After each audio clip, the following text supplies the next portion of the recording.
மறந்து விண்ணை நோக்கும் தியானம், மனிதம் மலர்ந்து புனிதம் குளிர்ந்து உள்ளொளி மிக்கும் தியானம்.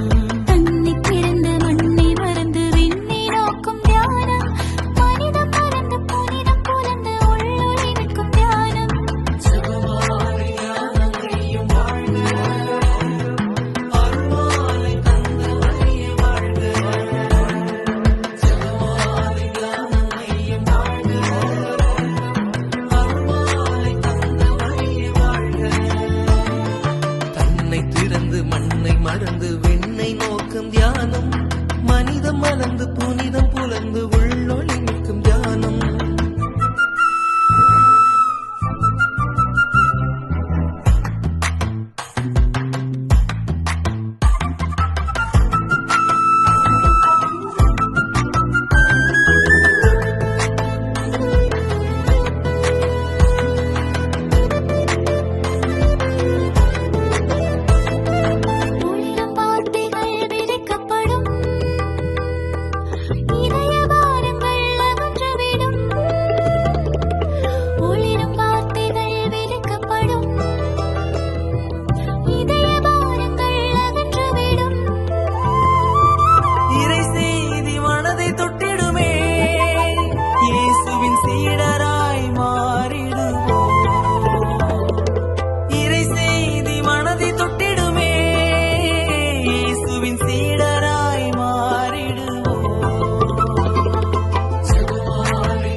மே மாதம் 22ஆம் தேதி, பாஸ்கா காலத்தின் 5ஆம் வாரம், வியாழக்கிழமை.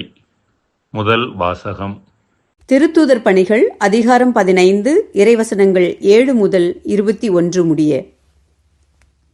அந்நாட்களில் நெடுநேர விவாதத்திற்கு பின்பு பேதுரு எழுந்து திருத்தூதர்களையும் மூப்பர்களையும் நோக்கி கூறியது: சகோதரரே, பிற இனத்தவர் என் வாய்மொழி வழியாக நற்செய்தியை கேட்டு அதில் நம்பிக்கை கொள்ளும்படி கடவுள் தொடக்கத்திலேயே உங்களிடமிருந்து என்னை தேர்ந்தெடுத்தார் என்பதை நீங்கள் அறிவீர்கள்.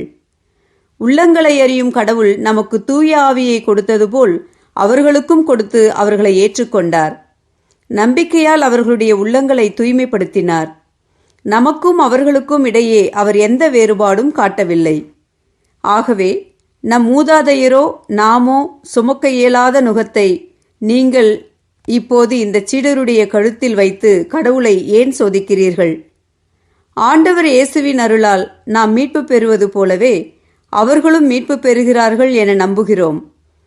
இதை கேட்டு அங்கு திரண்டிருந்தோர் யாவரும் அமைதியாயினர். கடவுள் தங்கள் வழியாக பிற இனத்தவரிடம் அடையாளங்களும் அரும் செயல்களும் செய்தார் என்பதை பர்னபாவும் பவுலும் எடுத்துரைத்ததை அவர்கள் கேட்டுக்கொண்டிருந்தனர். அவர்கள் பேசி முடித்ததும் யாக்கோபு அவர்களை பார்த்து கூறியது: சகோதரரே, நான் கூறுவதை கேளுங்கள். கடவுள் பிற இனத்தாரிடமிருந்து தமக்கென மக்களை தேர்ந்து கொள்ள முதலில் அவர்களை தேடி வந்த செய்தியை சீமோன் எடுத்துரைக்க கேட்டீர்கள்.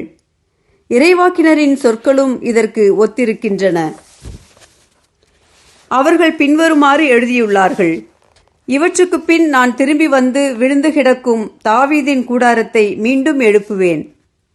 அதிலுள்ள கிழிசல்களை பழுது பார்த்து அதை சீர்படுத்துவேன். அப்பொழுது மக்களுள் எஞ்சியிருப்போரும் என் திருப்பெயரை தாங்கியிருக்கும் வேற்று இனத்தார் அனைவரும் ஆண்டவரை தேடுவர் என்கிறார். இதை செயல்படுத்தும் ஆண்டவர். தொடக்கத்திலிருந்தே இதனை அவர் தெரியப்படுத்தியுள்ளார். எனவே என் முடிவு இதுவே: கடவுளிடம் திரும்பும் பிற இனத்தாருக்கு நாம் தொல்லை கொடுக்கலாகாது. ஆனால் சிலைகளுக்கு படைக்கப்பட்டு தீட்டுப்பட்டவை, கழுத்து நெரிக்கப்பட்டு செத்தவை, இரத்தம் மற்றும் பரத்தமை ஆகியவற்றை தவிர்க்குமாறு அவர்களுக்கு நாம் எழுத வேண்டும். மோசேயின் சட்டத்தை அறிவிப்போர் முற்காலத்திலிருந்தே எல்லா நகரங்களிலும் இருக்கின்றனர். அதனை ஓய்வு நாள் தோறும் தொழுகை கூடங்களில் வாசித்தும் வருகின்றனர். ஆண்டவரின் அருள்வாக்கு. இறைவா, உமக்கு நன்றி. நற்செய்தி வாசகம். புனித யோவான் எழுதிய தூய நற்செய்தியிலிருந்து வாசகம். அதிகாரம் 15, இறை வார்த்தைகள் 9 தொடங்கி 11 முடிய. அக்காலத்தில் இயேசு தம் சீடரை நோக்கி கூறியது, என் தந்தை என் மீது அன்பு கொண்டுள்ளது போல நானும் உங்கள் மீது அன்பு கொண்டுள்ளேன். என் அன்பில் நிலைத்திருங்கள். நான் என் தந்தையின் கட்டளைகளை கடைபிடித்து அவரது அன்பில் நிலைத்திருப்பது போல நீங்களும் என் கட்டளைகளை கடைபிடித்தால் என் அன்பில் நிலைத்திருப்பீர்கள். என் மகிழ்ச்சி உங்களுள் இருக்கவும் உங்கள் மகிழ்ச்சி நிறைவு பெறவுமே இவற்றை உங்களிடம் சொன்னேன். ஆண்டவரின் அருள்வாக்கு. கிறிஸ்துவே உமக்கு புகழ்.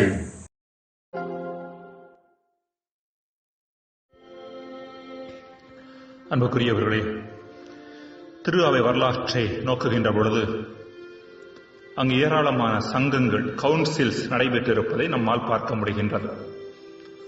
எபேசு சங்கம், திருதந்தின் சங்கம், இரண்டாம் வத்திக்கான் சங்கம் என்று எத்தனையோ சங்கங்கள் நடைபெற்றிருக்கின்றன. இப்படிப்பட்ட சங்கங்கள் என்பவை திரு அவை ஒரு குறிப்பிட்ட பிரச்சனையை சந்தித்த போது அதை எதிர்கொள்வதற்காக திரு அவையின் தலைவர்களும் தந்தையர்களும் மேற்கொண்ட முயற்சியாகும்.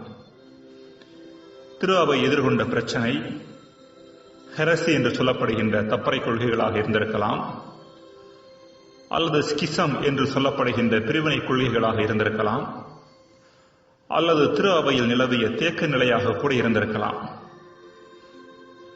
இப்படிப்பட்ட எல்லா சங்கங்களுக்கும் தாய் சங்கமாக திரு அவையில் நடந்த முதல் சங்கமாக இருப்பது கிபி 70 நடந்த எருசலேம் சங்கம், த ஜெருசலேம் கவுன்சில். திருத்தூதர் பணி 15வது பிரிவு இந்த எருசலேம் சங்கத்தை பற்றியே பேசுகின்றது. இந்த எருசலேம் சங்கம் கூடுவதற்கான பின்னணி விருத்த சேதனம் பற்றிய பிரச்சனை. பரிசேயர்களில் சிலர் இயேசுவின் பால் ஈர்க்கப்பட்டு அவரை பின்பற்றினர். இவர்களின் கருத்துப்படி கிறிஸ்துவை பின்பற்ற விரும்பும் பிற இனத்தவர்கள் விருத்த சேதனம் செய்திருக்க வேண்டும்.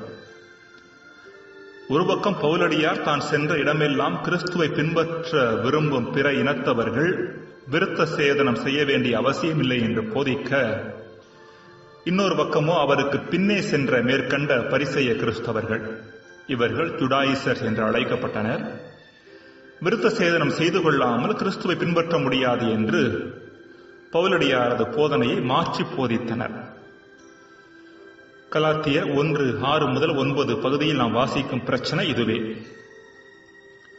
ஒரு சில விவிலிய அறிஞர்களது கருத்துப்படி இப்படிப்பட்ட பரிசேய கிறிஸ்தவர்களுக்கு பின்புலமாக இருந்தவர் எருசலேம் திரு அவையின் தலைவராக இருந்த திருத்தூதரான புனித பெரிய யாக்கோபு, செயின்ட் ஜேம்ஸ் தி எல்டர்.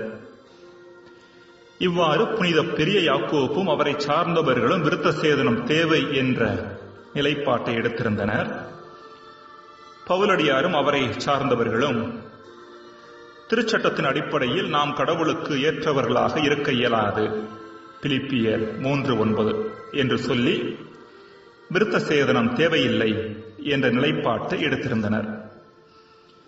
இப்படிப்பட்ட பின்னணியில்தான் திருத்தூதர்கள் நெடுநேர விவாதத்திற்கு பின்பு ஒரு முடிவுக்கு வந்ததாகவும், அது எப்படிப்பட்ட முடிவு என்பதையும் இன்றைய முதல் வாசகத்தில் நாம் வாசிக்கின்றோம்.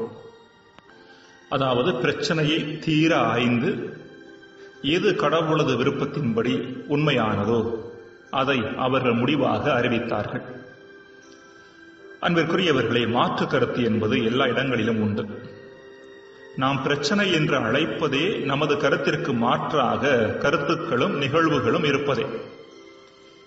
இப்படிப்பட்ட மாற்று கருத்துக்களை, மாற்று நிகழ்வுகளை நாம் எவ்வாறு எதிர்கொள்ள வேண்டும் என்பதை எருசலேம் சங்கம் நமக்கு கற்றுத்தருகின்றது.